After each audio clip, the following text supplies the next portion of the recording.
Chers camarades, vous tous qui avez eu cette opportunité d'être en contact avec notre idéologie d'un Congo uni fort et prospère, je tiens quand même à partager avec vous ces petits moments, juste pour vous dire que dans l'allure où vont les choses, la guerre à l'Est, la situation qui est tellement difficile, on voit les inondations, on voit la pauvreté, on voit la souffrance, le manque de travail et manque d'innovation pour notre pays.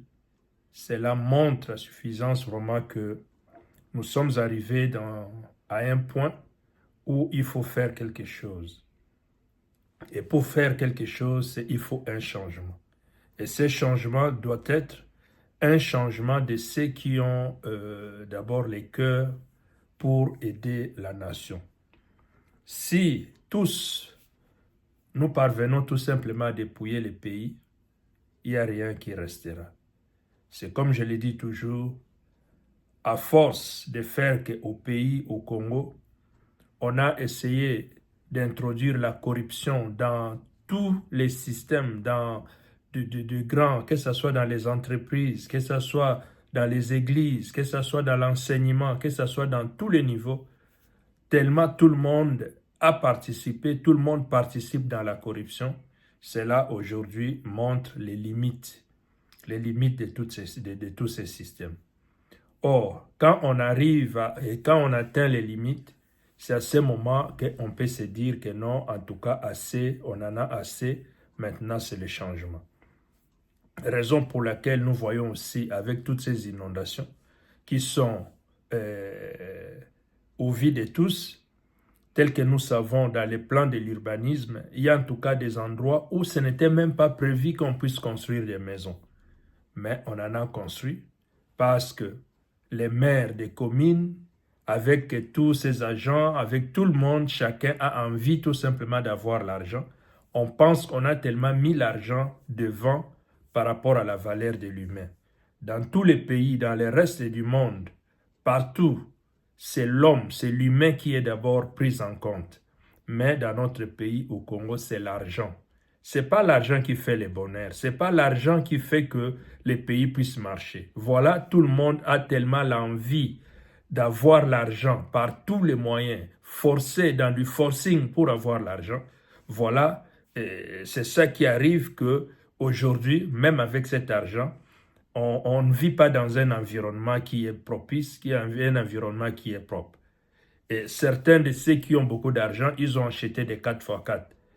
Même si tu achètes un 4x4, avec ce qui est arrivé, avec des inondations, qu'est-ce que tu vas faire? On en a vu des jeeps qui se sont aussi inondés, qui sont aussi partis dans les courants d'eau. Alors, cela n'a pas pu résister. Ce n'est pas l'argent qui fait qu'on puisse tenir dans une société, mais c'est la bonne conscience. Raison pour laquelle, dans un Congo uni fort et prospère, ce que nous recommandons, c'est que d'abord les gens puissent avoir la conscience de savoir que le Congo, c'est notre pays.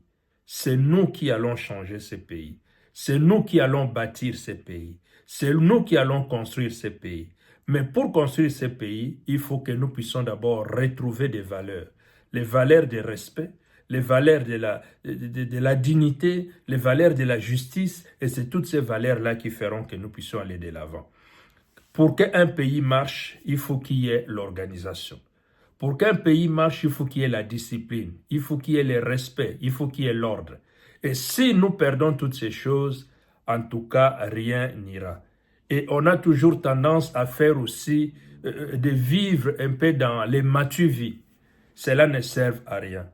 Oui, aujourd'hui, nous pouvons dire que oui, ça nous arrange de rester là où nous sommes, dans un pays où il fait beau vivre, c'est calme, on a du travail, on a tout ce qu'on peut avoir. Mais si nous pensons que nous pouvons, par rapport à ce temps, à l'âge où nous sommes arrivés et l'âge où nous avons atteint, nous croyons que nous pouvons mettre notre force et l'essentiel pour aider notre pays pour aller de l'avant.